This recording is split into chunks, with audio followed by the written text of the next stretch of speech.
This three-tiered serving platter is made by Royal China. It's a Celeste Blue Starburst. I saw this, I believe I found this at a antique mall of all places and got it pretty cheap. I think I paid about $8 or $9 for it. It does come apart, so it'll be easy to ship. And it's oven proof, made in the USA. And I went for a home run, asking $99 for it, and I didn't get any offers for about 6 months until this morning. I got a $75 offer for it, and that was good enough for me. Today is Monday, and I'm through with my 3-day suspension I received for trying to sell this 9-volt battery. Actually, I have several of these. They came with an Orthofix bone stimulator that I will admit I tried to sell about 6 months ago and had it taken down. I wasn't suspended or anything for having them take that down, but I left the batteries up because it came with about 10 packages of these 9-volt batteries, and I thought, well, maybe people can use or will want the original type of battery, even though it's just a typical 9-volt battery, as you can see in the picture. I took one out and tested it, and it works just fine.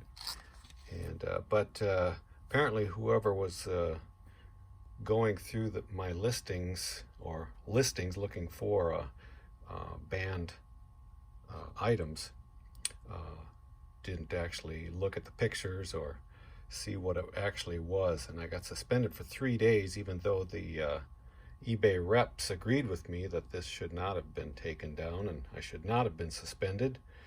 But it was funny, even during the appeal process, I did sell a few things, so my listings weren't hidden as they said they would be.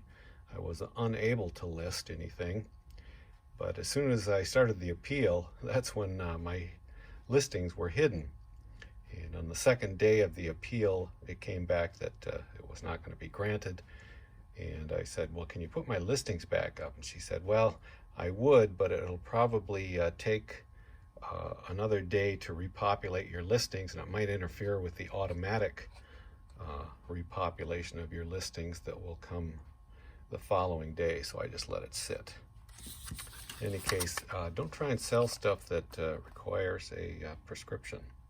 Even accessories, if you word it wrong or they just catch it and don't look at the listing, they may take it off and ban you if it's a second offense.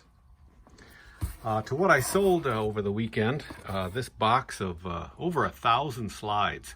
Now I picked these up at an auction for $2. It was actually raining that day and it was starting to sprinkle, and I bought these and got them under cover right away. Still, I had to dry a few of them out on top, but these are vacation slides from the 1950s through the 1980s.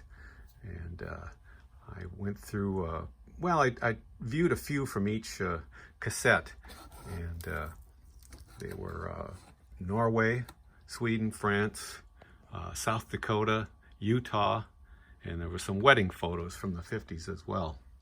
I put these up for $200, just hoping for a home run on them, and finally got a best offer after about 8 months of $100, so I took that right away.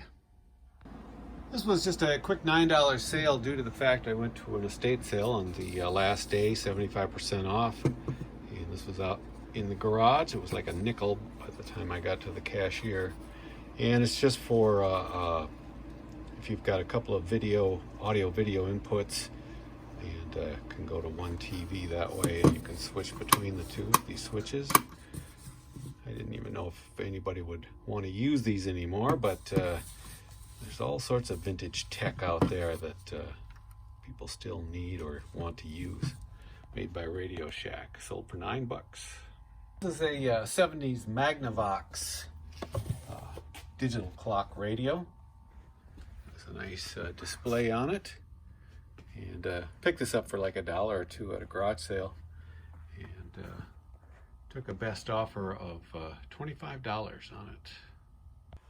This little 1961 Pontiac Tempest model came with in a lot of models that I bought just over a week ago. Somebody had put them up on Facebook Marketplace, and I knew this one would probably be of some value. He just wanted $10 for 4 models. And I haven't even got the other ones up for sale yet, but this one sold right away.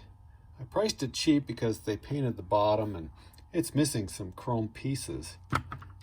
What I thought was weird, it's got a reel-to-reel tape deck in the back seat. But in any case, this just took a couple days, actually just a few hours to sell for $30. Phone volume control. A couple of slider switches for left and right channels. You've got a switch to go to mono. This I bought about a year and a half ago with a bunch of other electronic stuff, and I can't believe it's taken this long to sell. I mean, it's brand new in the box. Of course, I did price it kind of high at $25, but finally got a taker.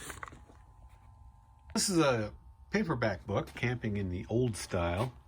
This was first edition, put out in 2000. Lots of pictures and information on how to camp in an old style. David Westcott. And I put this up about a month ago, and it sold for $12.50. Pretty common book. Even though they don't sell fast or for a lot of money, I'm always a sucker for these test meters.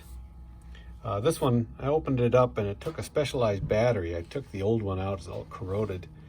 But I was able to test the DC testing function. I put that in the listing. I like this one because it did come with the original leads. Oftentimes they're missing. This one's a United Television Labs model. And I finally took a best offer of $18 for it. This is a little train case. It was unbranded, and I picked these up for just a couple dollars at garage sales. They'll take a while to sell sometimes. This one did have the mirror. I'm going to kind of wrap that up separately. It goes up in there, and it did come with the key. And I priced this at $30, but it's I got it over the summer, so it's been quite a while, and I took a $20 offer on it. This is a Clarinet 97, put out by Realistic, sold by Radio Shack. It's an all-in-one AM/FM radio, turntable, 8-track player. I found it on not Craigslist, but Facebook Marketplace. Guy was asking like $60 for it, and I just, you know, when I see things like that, I'll let them sit, because he said it didn't really work right. And so I knew nobody was going to buy it. And I finally got him to agree to like $20 for it. Went over to look at it. The turntable was frozen. The 8-track player, the lights didn't work. The only thing that worked was the radio. And that was all scratchy with the controls needing to be adjusted or cleaned. So I took it all apart. It was quite interesting to take this one apart. This whole unit has to come out of the case this way, and I was able to put a new belt on, get the 8-track player working, and there's a little contact wheel that works the lights.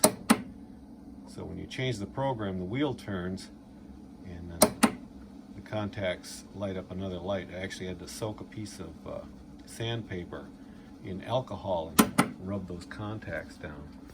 Turntable is pretty basic, degrease and get working again. And most of these you see for sale, these all-in-ones, are $50 to $100 on eBay. But this one's now working like brand new, and I priced it at $250. Took about 3 weeks to sell. Another train book sold, Great Western in Minnesota. Hardcover with a dust jacket. Originally sold for $25, and I sold it for $45. This 3-tiered louvered wall sconce, I found a pair of them actually last year at the home store, or you know, where they sell building products. They always have a lot of lighting fixtures, but I don't find much vintage stuff there. And this is new. It actually still has the film on the metal. I was able to look it up and find out it was made by Seagull Lighting, and even downloaded the specifications and stuff and how to wire it up. It didn't have a bulb either, so that's going to be required. But it took quite a while to sell, actually a long time between the two of them. I sold the first one not too long after I got them, and then this one just sold for $50. I forgot what I had paid for these. I think I paid $5 each for them. This reservoir tank from a mid-70s Mustang II has some damage. As you can see right there, it's cracked. But it's a reservoir tank, very rare to find used in any kind of condition, actually. And since it's actually not under pressure like the radiator is, and the crack is at the top, I thought I'd give it a shot, and sure enough, it sold for 20 bucks.